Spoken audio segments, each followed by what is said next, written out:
शिव मंदिर में जाते हो, शंकर जी की आराधना करते हो, जो जल शिव जी को समर्पित करते हो, उसी जल में से थोड़ा सा आधी चम्मच जल अपने पात्र में वापिस लेकर आया करो। लाते हो? वापिस लाया करो, खाली पात्र वापिस नहीं लाना। जो भगवान को जल चढ़ाया है आपने, उस जल में से थोड़ा सा जल 2 बूंद भी लेकर आओगे ना, और वो जल अपने घर में छींटो, प्रतिदिन छींटो। उसका क्या फल मिलता है ये आपको 3 महीने में मालूम पड़ जाएगा। 3 महीने में मालूम पड़ जाएगा उसका फल कितना। मात्र उसके दरवाजे पर जाने का ही एक आनंद है, मात्र उसके चौखट तक पहुंच जाने का ही एक आनंद। कथा सुनकर जब आप यहां से जाएं, जितनी शांति से बैठ सकते हो, जितने आनंद से बैठ सकते हो, बैठकर जहां मौका मिल जाए, जहां जगह मिल जाए, जैसी जगह मिल जाए, जहां तक आवाज आ जाए, वहां तक श्रवण कर लो। जब यहां से जाओ तो कुबेरेश्वर महादेव से निवेदन कर कर जाना, इस भूमि को कंकर शंकर को निवेदन कर कर जाना, हे भोलेनाथ, हे त्रिकालदर्शी, है कैलाशी, है अविनाशी, हे ओगढ़दानी, हे भोलेनाथ, बड़ी कामना लेकर आई हूं मैं, विश्वास लेकर आई हूं, और मेरी वो मनोकामना आप पूर्ण करोगे, ये मुझे विश्वास है। जैसे ब्रह्मा जी के मन में कहीं कहीं संकोच उत्पन्न हो जाता था, ब्रह्मदेव के मन में जब सृष्टि की रचना करी गई, रचना के समय पर उन्होंने जो मनु और शत्रुपा का जन्म दिया, मनु और शत्रुपा के बाद में उत्तानपाद प्रियव्रत की कथा जो आई, उत्तानपाद की 2 धर्म पत्नियां सुनीति सुरुचि की कथा आई, और सुनीति और सुरुचि, केवल उत्तानपाद की 2 पत्नियां शिव महापुराण की कथा कहती है, केवल उत्तानपाद की नहीं, हमारी भी 2 इच्छाएं, हमारी भी 2 आकांक्षा, हमारे भी 2 मन,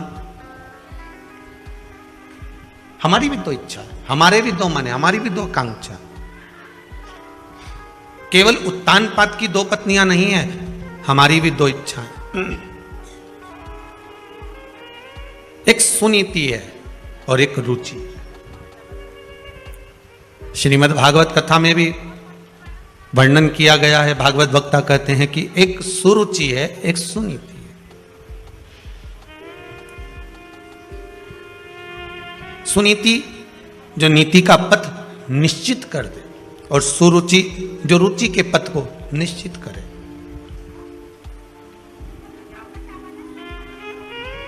रुचि में आज की दुनिया चलती है, पर नीति में नहीं चलना चाहती। अगर किसी से कह दो कि आप नीति के पथ पर चलिए, आप नीति का मार्ग प्रशस्त कर कर चलिए, तो शायद जीवन सार्थक हो जाए। पर वो रुचि के पथ पर चलना चाहती है। सुनीति का विवाह जो उत्तानपाद से हुआ था, गर्भ से संतान नहीं हुई उनके, तो सुनीति को लगा कि मेरे गर्भ से अगर औलाद नहीं होती है, संतान नहीं होती है, तो मैं अपने पति से कह दूं कि तुम दूसरा विवाह कर लो।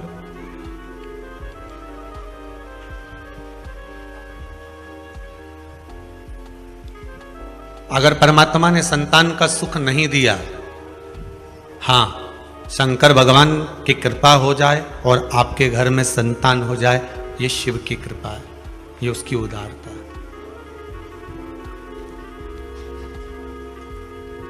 अगर मान लो भगवान ने संतान नहीं दी है, तो आप दुनिया में गोदी संतान लेकर आ जाओगे ना, तो वो भी सुख नहीं देने वाला, क्योंकि भगवान ने लिख दिया था कि तेरे ललाट में ये संतान का सुख नहीं है। श्रीमद् भागवत में वर्णन आता है, धुंधकारी की कथा, भागवत आपने खूब सुनी होगी, उसमें आती है कि संतान नहीं हुई, संतों के द्वारा फल मांग कर लाया आत्मदेव, उस फल को दिया, फल गाय को खिला दिया गया, संतान का सुख नहीं था ना, तो उसने अपनी सहेली की संतान ले ली। सहेली की संतान भी इतनी उपद्री हुई कि मां को उस औलाद के चक्कर में कुएं में डूब के मरना पड़ा।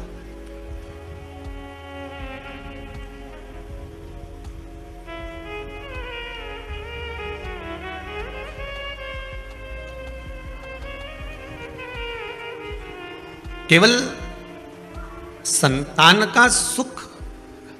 कई माताएं आकर कहती, गुरुजी हमारी बहू के यहां छोरी है, भगवान से प्रार्थना करने आए, छोरा हो जाए। अच्छा, पर श्री शिव महापुराण की कथा तो कहती है कि बेटा एक कुल को तारता है और बेटी दो कुल को तारती है। और मान लो बेटा हो भी गया, आपने मांग कर, विनती कर कर मांग भी लिया और भगवान ने दे भी दिया, और वो बेटा अगर आपको सुख नहीं देगा तो आप क्या करोगे? फिर क्या करोगे?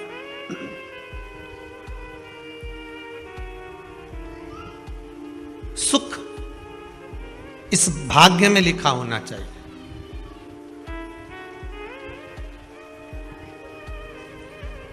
सुख इस भाग्य में लिखा होना चाहिए। सुनीति और सुरुचि, अगर भगवान ने ललाट पर संतान का सुख लिखा है तो संतान सुख देगी। फिर वो पड़ोसी के बच्चे क्यों ना सुख दे दें, देवरानी जेठानी के बच्चे क्यों ना सुख दे दें, आपके बच्चे क्यों ना सुख दे दें, फिर वो संतान का सुख है तो भगवान देगा, कैसे भी देगा।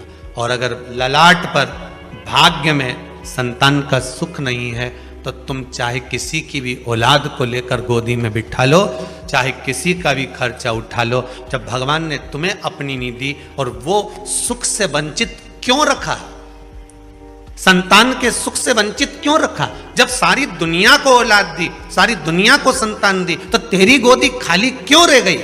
तो भगवान से कभी एकांत में पूछना कि मेरी गोदी क्यों खाली रखी। भगवान कह देगा इसलिए खाली रखी क्योंकि पूर्व में तू संतान के सुख में इतनी उलझ गई थी कि संतान ने तुझे ताने दिए, अपशब्द किए, तू उसी के मोह में पड़ गई थी। जैसे श्रीमद् भागवत में आता है जड़ भरत का चरित्र, भरत जी महाराज का चरित्र। भरत जी महाराज हिरण के उस मोह में इतने पड़ गए थे कि मरने के बाद हिरण की योनि प्राप्त कर ली थी। तू उस मोह में ना पड़ जाए। अब की बार तेरा मानव का जो शरीर है वो आखिरी मिला है, इसके बाद तेरा जन्म मनुष्य का नहीं होगा, इसलिए मैंने तुझसे संतान के सुख को खींच लिया है जिससे तू भगवान की भक्ति में डूब जा, शिव के स्मरण में डूब जा, राम नाम कृष्ण नाम में डूब जा। जितनी भगवान की भक्ति करेगी इसके बाद तेरा जन्म नहीं है, इसके बाद तो तू मेरी हो जाएगी, इसके बाद तू परमात्मा की हो जाएगी, फिर तेरा कोई जन्म नहीं है।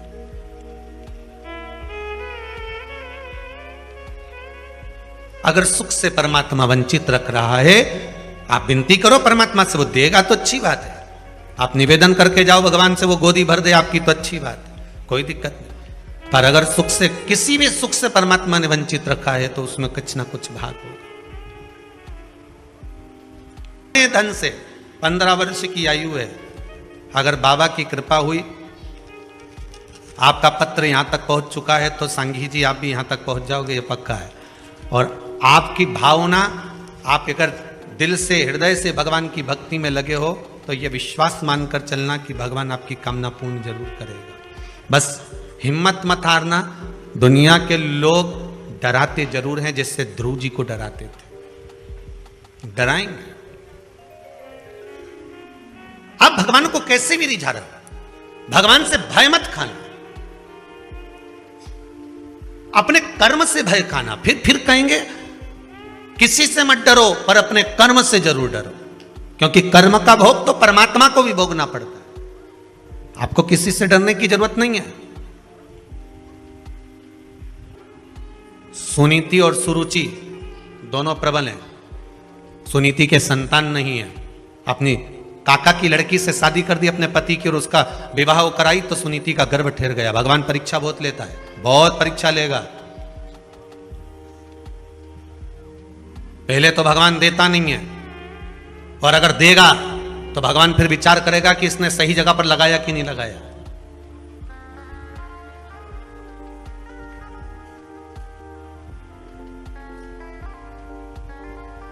पहले तो देता नहीं है, और देता है तो ये विचार करता है कि ये सही जगह लगा रहा है, सत्कर्म कर रहा है, भजन कर रहा है, कीर्तन कर रहा है, नाम स्मरण कर रहा है, नाम जाप कर रहा है कि नहीं कर रहा। वो चित्त वृत्ति को लगाने का प्रयास करे।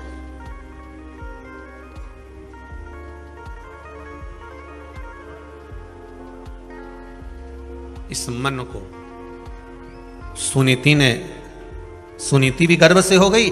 सुरुचि को लगा मेरे ताऊ की लड़की ने मेरे साथ छल कर दिया, धक्के मार कर निकाल दिया गर्भवती उस नारी को। सुरुचि घर में है, उसका भी गर्भ है, सुनीति वन में है, उसका भी गर्भ है। समय आया, सुनीति का भी पुत्र हुआ ध्रुव और सुरुचि का भी पुत्र हुआ उत्तम। सुनीति का जो पुत्र हुआ था ध्रुव 4 वर्ष की अवस्था धारण कर कर माँ की गोद में बैठा था। माँ की गोद में बैठा, एक दिन देवर्षि नारद ने उनको कह दिया, कहाँ जा रहे हो? कहा मेरे पिता कौन है मुझे मालूम नहीं है, मेरे पिता। तब देवर्षि नारद कहते उत्तानपाद तुम्हारे पिता हैं। और उत्तानपाद के पास गया, गोदी में बैठ गया तो छोटी माँ ने उसको गोदी से उतार दिया। तो पिता की गोद में बैठने के लिए रोता है? उतार नीचे। अगर तुझे पिता की गोद में बैठना है तो मेरे गर्भ से जन्म लेना पड़ेगा और मेरे गर्भ में आने के लिए भगवान का भजन करना पड़ेगा। और रोता रोता अपनी माँ के पास चले गया, माता सुनीति के पास में। और नीति नीति होती है, नीति सतमार्ग बताने वाली होती है। नीति कभी गलत मार्ग पर अपने बच्चों को नहीं भेज सकती। महाराज सुनीति सुनीति है, सुरुचि सुरुचि है। भाव की निर्मलता होगी तो भजन का जो सुख है वो अपने आप प्राप्त हो जाता। मैं पिता की गोद में बैठा था, धक्के मार कर निकाल दिया मुझको। मां कहती है अगर पिता की गोद में बैठने के लिए रो रहा है, रोना है तो परमात्मा की गोद में बैठने के लिए रो, जिसकी गोद से कोई नीचे नहीं उतरता। मां कहां मिलेगा वो? सर्वस्व, हर जगह। ब्रह्मदेव जब सृष्टि का निर्माण करे थे तब भगवान विष्णु से पूछा था कि आपके पिता कौन है? शिव। मेरे पिता भगवान शंकर हैं। शिव कहां है? शंकर कहां है?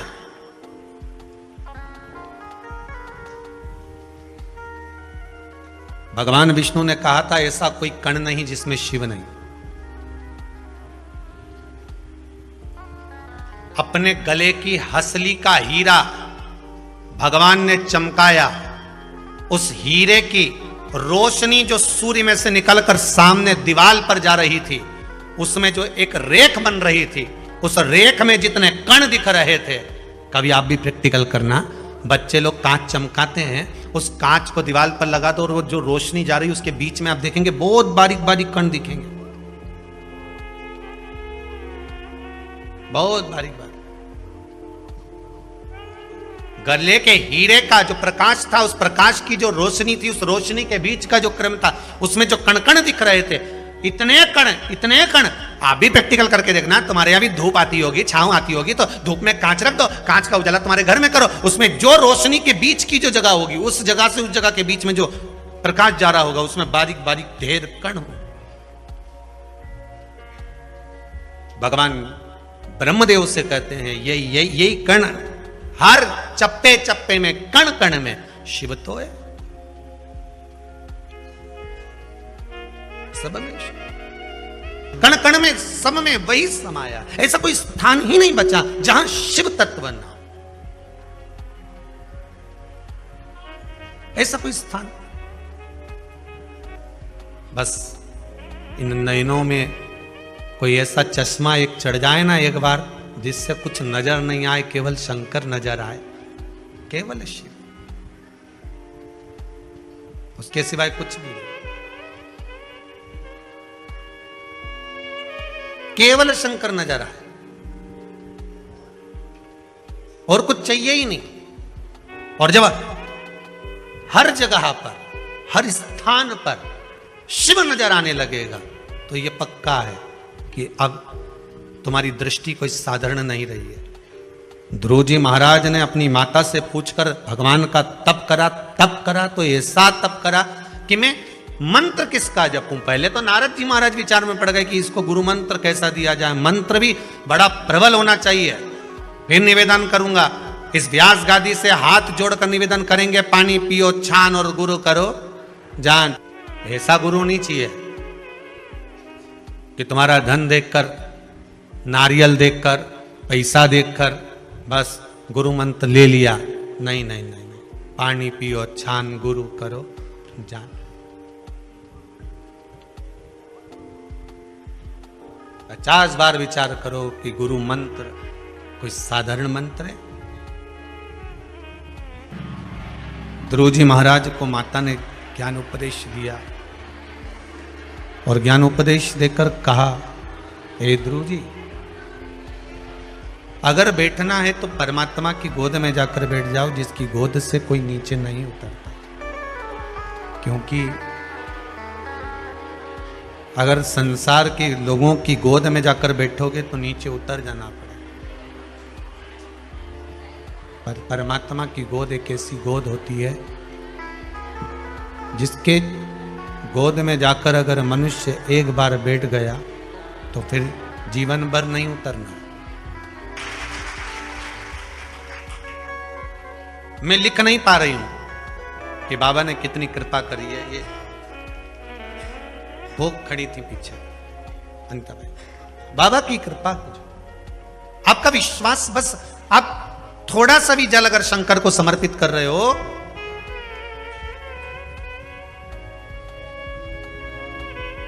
किसी ने पूछा कि गुरुदेव आप कहते हो कि पशुपति व्रत करो, तो पशुपति व्रत करते समय एक दिया प्रसाद का एक भाग अपने घर पर लेकर आओ। पर हम जहां पूजन करने जाते हैं वहां पंडित जी बोलते हैं कि आप तो सारा सामान यही भगवान के लिए दिया लाए हो, तो दिया भगवान को ही लगाओ। जो भाग लेकर आए हो वो भगवान को समर्पित करो।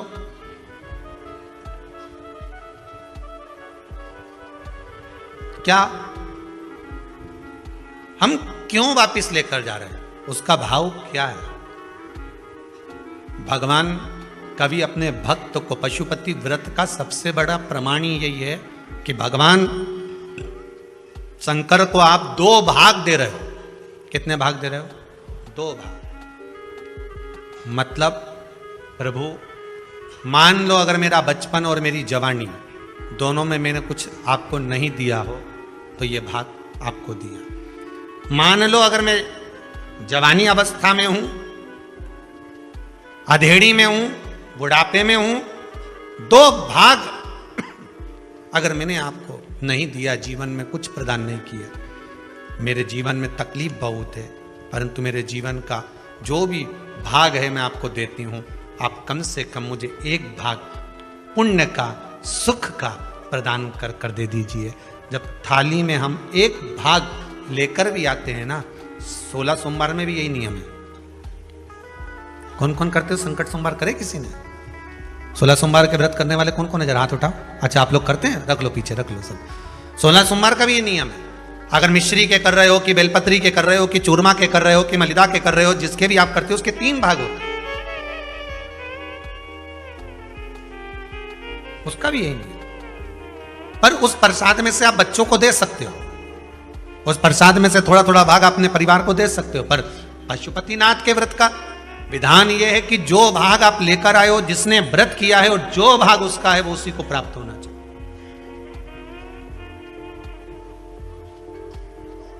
वो उसी को प्राप्त।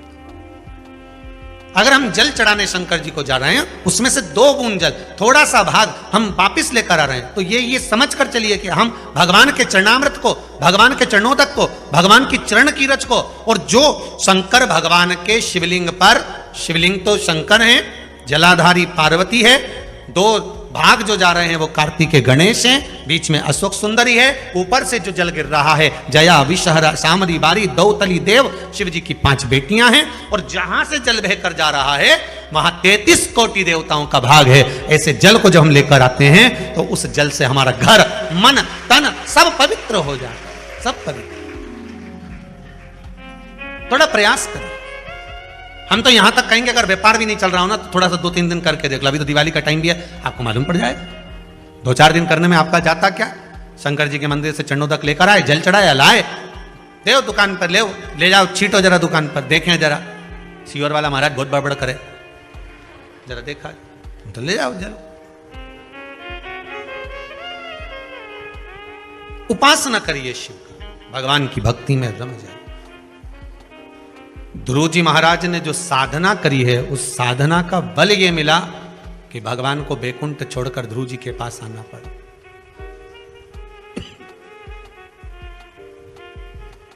साधना का फल कभी खाली नहीं जाता।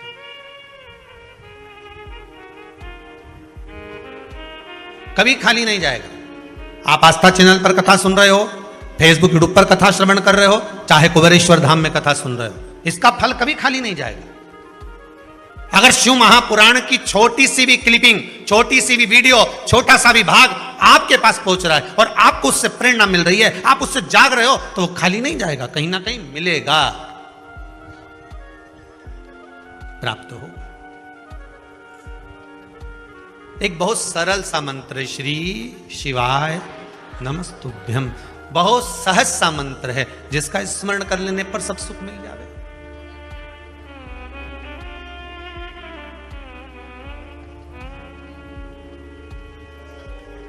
महाराज, आपका स्मरण है, बस समय पर टेबलेट खाओगे, समय पर गोली खाओगे तो वो असर करेगी, नहीं तो नहीं करेगी। मर जाने के बाद किसी को गोली खिलाओगे तो वो असर करेगी क्या? अब तो नहीं पड़ गई, पर जीते जी उसको उसका असर आना चाहिए, खिला दिया असर। संसार में आए हो, दुख बहुत सारे हैं, तो शंकर भगवान के पूजन के विधान भी बहुत सारे। दुनिया के लोग इनको टोटका बोलते हैं, और शिव महापुराण में इसको विधान बोलते हैं। क्या बोलते हैं? विधान।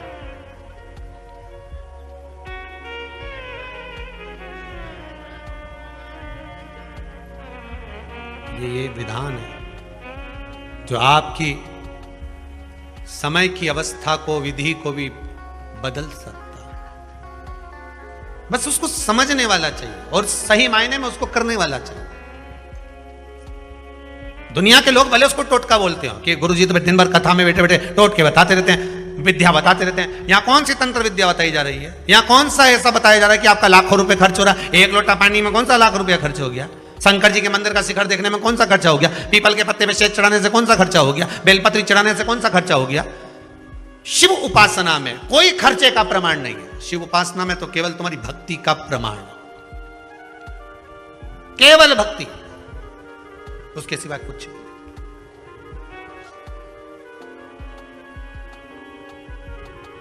यहां और कुछ है भी नहीं। महाराज ध्रुव जी महाराज ने जैसे साधा, ध्रुव जी ने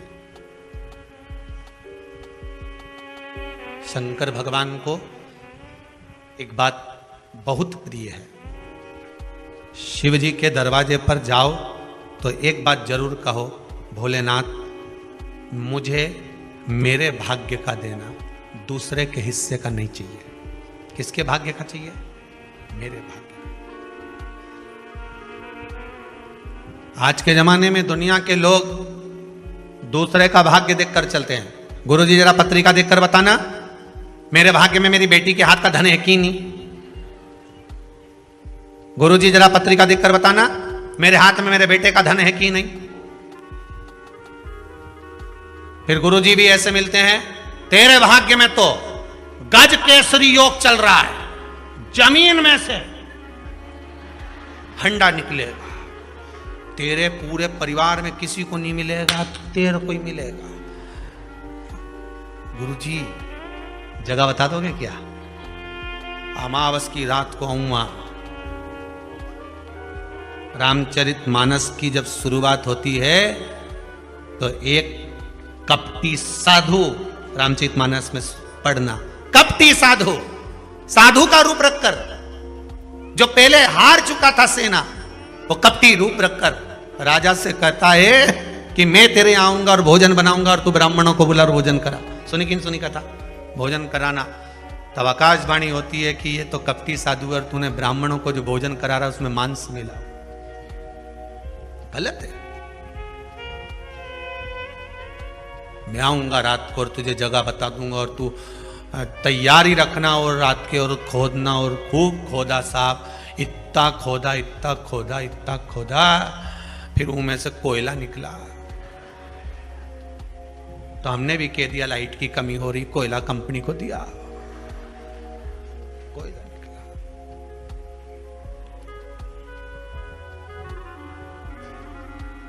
गुरुजी भी बोले निकलना था तो माल पर कोयला हो गया। तो आप तो बोले तो मेरी भाग्य का है, तो खोदने वाला थोड़े ना तेरा था, तो दूसरा बात खत्म। फिर निवेदन है भगवान से कहना ऐसा गड़ा हुआ भी नहीं चाहिए। तुम में से किसी को चाहिए क्या? हमें गड़ा हुआ भी नहीं चाहिए। और ना हम ये आस लगा कर बैठे हैं कि मेरे बेटे की शादी होगी और बहू आएगी तो बहुत सारा भाग्य का लेकर, हमें उसके भाग्य का भी नहीं चाहिए, हमें छोरे के भी भाग्य का नहीं चाहिए, हमें ना बहन बेटी के भाग्य का चाहिए, हमें तो अपने भाग्य का दे। जो मेरी किस्मत का हो वो मेरे भाग्य का मुझे दे दे, बस बहुत है। अग्नि पुराण में लिखा है, ब्रह्मवर्ता पुराण में लिखा है और पद्म पुराण में लिखा है कि एक अकेले मनुष्य के भाग में कितना होता है, कितना लिखा होता है। भविष्य पुराण को उठाकर पढ़ लेना, उसमें भी मिल जाएगा। केवल एक मनुष्य के भाग में, अकेले के भाग्य में कितना होता है, कितना। तो ब्रह्मवर्ता पुराण कहती है 3.5 करोड़ रोम छिद्र मनुष्य के शरीर में होते हैं। अगर एक मनुष्य के मुख से 3.5 करोड़ बार जब भगवान का नाम, एक ही नाम 3.5 करोड़ बार निकल जाता है, तब उसके भाग्य में 3.5 करोड़ का ही धन उसके भाग्य में दे दिया जाता है। पर जपो तो, तुम तो जपो तो हो नहीं। और जपना क्या है? एक ही मंत्र। आपसे ये नहीं कह रहे कि तुम 24 घंटा जपो 3.5 करोड़ कर लो, नहीं नहीं। हम तो क्या चलते फिरते बोलो श्री शिवाय नमस्तुभ्यं, चलते फिरते जप लो, छोरा छोरी के पढ़ाओ तब जप लो, नी सुने तब जप लो, श्री शिवाय नमस्तुभ्यं ले। अब जपो, तुम तो खाते पीते हंसते बोलते गाते जो करो, श्री शिवाय नमस्तुभ्यं या राम राम कृष्ण नाम जो तुम्हारी मर्जी पड़े वो जपो, पर 3.5 करोड़ बार तुम्हारे मुख से भगवान का नाम निकलना चाहिए। पहले भी कथा में कहा, माला माल बनने के लिए सबसे पहला शब्द है माला, फिर बनेगा माल, अर्थात माला जपोगे तब माल आएगा। तो माला माल ऐसे ही हो जाओगे, तुम्हें कुछ नहीं करना है। 3.5 करोड़ बार भगवान का नाम जप कर देखिए, हर व्यक्ति की किस्मत में धन होता है। पर मंथन करोगे तब तो निकलेगा। अकेला अकेला दूध की कीमत कितनी है? 40 रुपए लीटर। बोलो सही है कि गलत है? 40 रुपए लीटर का दूध जब जमा दिया, दही बन गया तो 60 का हो गया। बोलो सही है कि गलत है? वही दही का जब मथनी से मथना चालू करा और मक्खन ऊपर आ गया तो कीमत हो गई 150 रुपया किलो। अब वही मक्खन को फिर अग्नि पे तपा दिया, तपाने के बाद घी बना लिया, कीमत हो गई 400 रुपए किलो। वही घी 400 का हो गया, इतना सा 40 रुपए लीटर का। बस मनुष्य भाई है ये तो, क्या हमारा तो कोई काम ही नहीं चला, हमारा तो धंधा ही नहीं चला। भगवान ने मेरी तो किस्मत फोड़ दी, मेरी तो किस्मत ऐसी लिखी, हमारी किस्मत में कुछ भी नहीं लिखा, मैं तो गणित दुखी, मेरी किस्मत में भगवान ने कुछ नहीं लिखा, भगवान ने कुछ नहीं लिखा।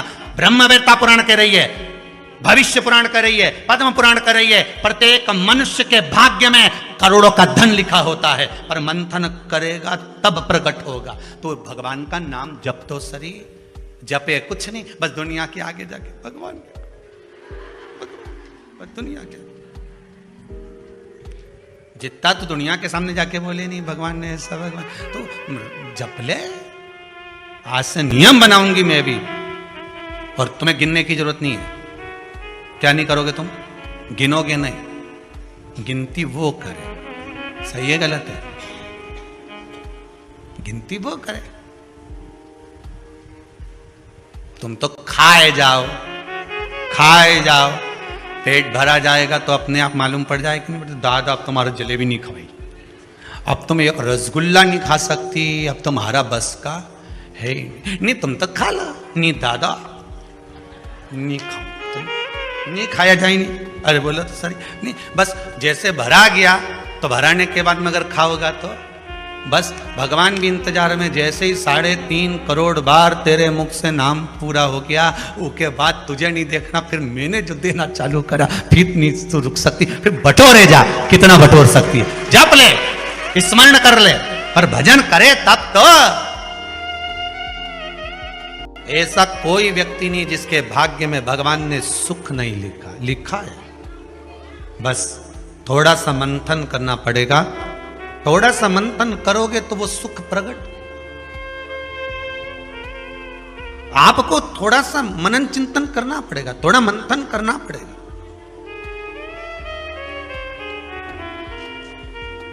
महाराज, अगर भगवान की भक्ति को पाना है, भगवान के स्मरण को पाना है, तो फिर थोड़ा सा मंथन कर कर प्राप्त किया जा सकता है। भगवान से निवेदन करना कि मुझे मेरे भाग्य का देना, मुझे दूसरे के भाग्य का नहीं चाहिए, जो मेरी किस्मत में लिखा हो वो देना, हमें दूसरे के हिस्से का। और जो दूसरे के हिस्से का लेता है उसकी दशा क्या होती है, शिव महापुराण की कथा कहती है। जो दूसरे का हिस्सा खा लेता है, दूसरे का हिस्सा ले लेता है, शिव महापुराण कहती है उसकी दशा क्या होती है वो भी देख लीजिए। उसमें एक देवता ऐसे हैं जिन्होंने दूसरे का हिस्सा खाने का प्रयास किया था। एक देवता ऐसे हैं जिन्होंने दूसरे का हिस्सा खाने का प्रयास करा था, और आज भी उस देवता से दुनिया डरती है। और उन्होंने दूसरे का हिस्सा खाने का प्रयास करा था तो शंकर भगवान ने उसको भी नहीं छोड़ा। कौन से देवता हैं? वो बाल्टी में हर शनिवार को आते हैं आपके यहां। कौन से? शनि देव। उनने क्या करा था? भगवान सूर्य नारायण ने